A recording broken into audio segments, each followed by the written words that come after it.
passed judgment and she gave them wisdom. She was a prophetess. Right. Deborah, I could connect to Deborah. She's a leader. I was a leader.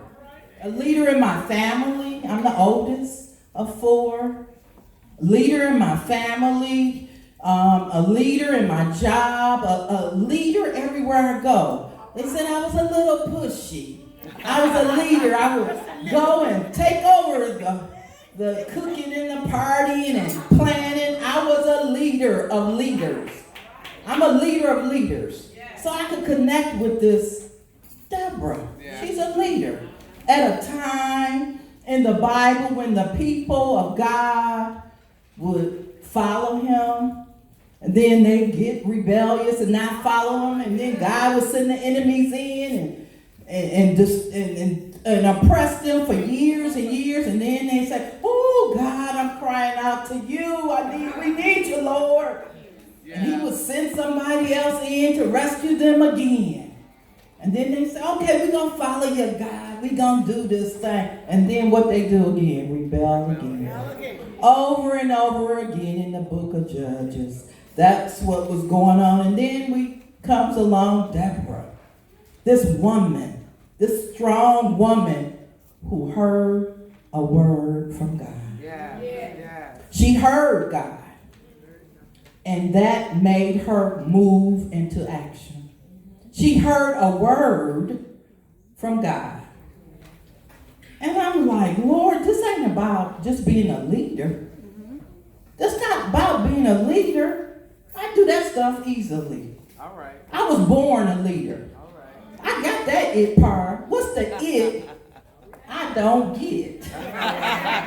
What's that it I wasn't connected to? So the Lord said, trust my word. That's it. Just trust my word. Yes. Just trust me. And that's what Deborah did. She trusts God's word. She trusts what he said. She knew that they were going to defeat the enemy. Even her general, Barak, he's like, huh? Yeah, I'll do it. But guess what? You got to come with me, Deborah. Deborah didn't hesitate. She like, I'll do it. I'm going to go with you. But because you just didn't go on God's word, you ain't going to get the victory. A woman going to get this victory. That's right. A woman going to get it. That's what it says. So I'm like, Lord, what's that it? What's that it in me you was trying to bring out? What's that it in me that needed to connect to the leader you had already called me to be? And that was to trust God's word. Trust his word. I was working. I was in a broken state. I had a broken relationship. My health was broken. I was broken and hurting about my city, what they were doing to my city. I was the former director of DDOT. And I was in that position. It seemed like Elder Angelica just spoke about her position now, how glorious it was. But at that point in my life, it wasn't glorious to me. How can you be in a position of leadership and it's not glorious? Broken.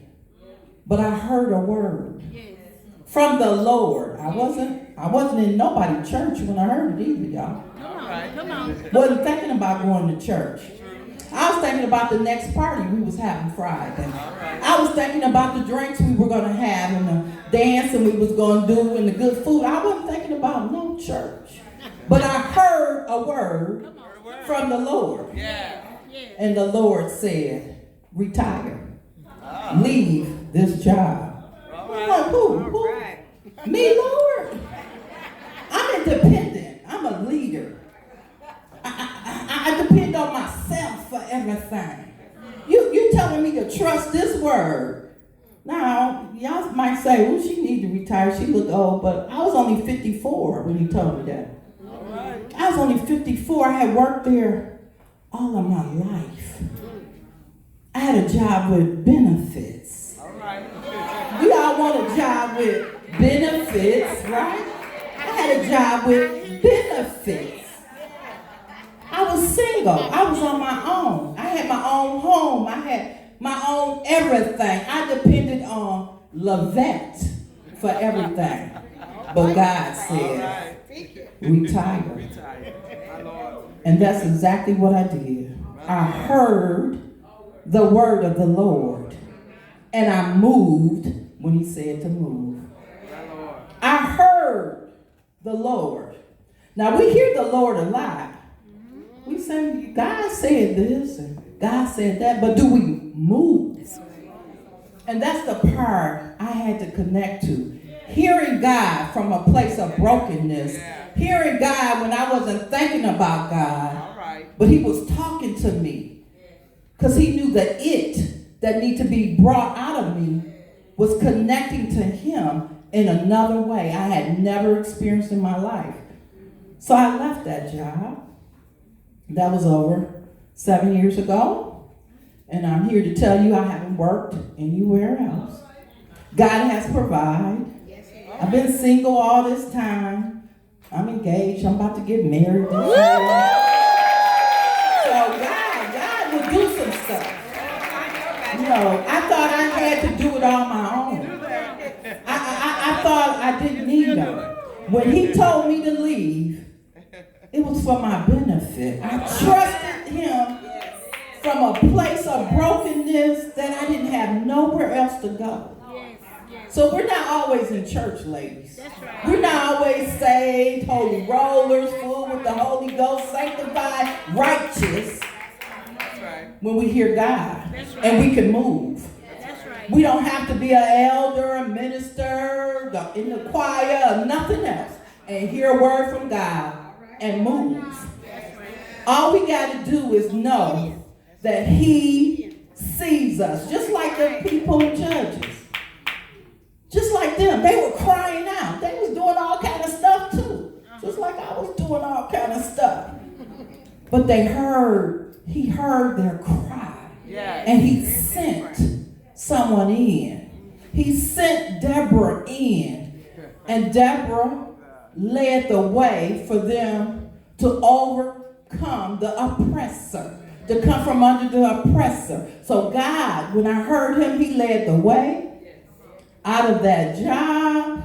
He led the way for me to do full-time ministry. He led the way for me to be truly free. He led the way for me to be an elder, soon to be an apostle. He led the way because I heard God and I moved. And the important part of hearing God and moving, it wasn't just for me. It wasn't just for me. It's not just for you, ladies. Your it is in you so you can give it out to others. It wasn't just for me. It was for others. I can't tell you how many people, my friends who were partying, getting ready to do the fish fry, get our drinks together. They no longer doing that anymore. Amen. Amen. They in church. Some of them trying to be ministers. Amen. Some of them doing what I'm doing right now. Amen. Because of my moving when I heard. We're all connected to somebody. We're connected. And our it is for not just us. So we can move in it and we can help others. That's right. Amen. We can help others. I have a help ministry now because of moving. I have a goal and a mission to help my community in Detroit because I moved. I heard God and I moved. So whatever your it is, I'm just here today to tell you, move on it. Don't sit on it. Don't let it just fester in you. Let God work it in you so you can work it in others. They're waiting. They need us. And I'm ready to move. Amen. Amen. Thank you. Thank you. Amen. Amen. Amen. Thank you, Lord. Thank you for Deborah. I thank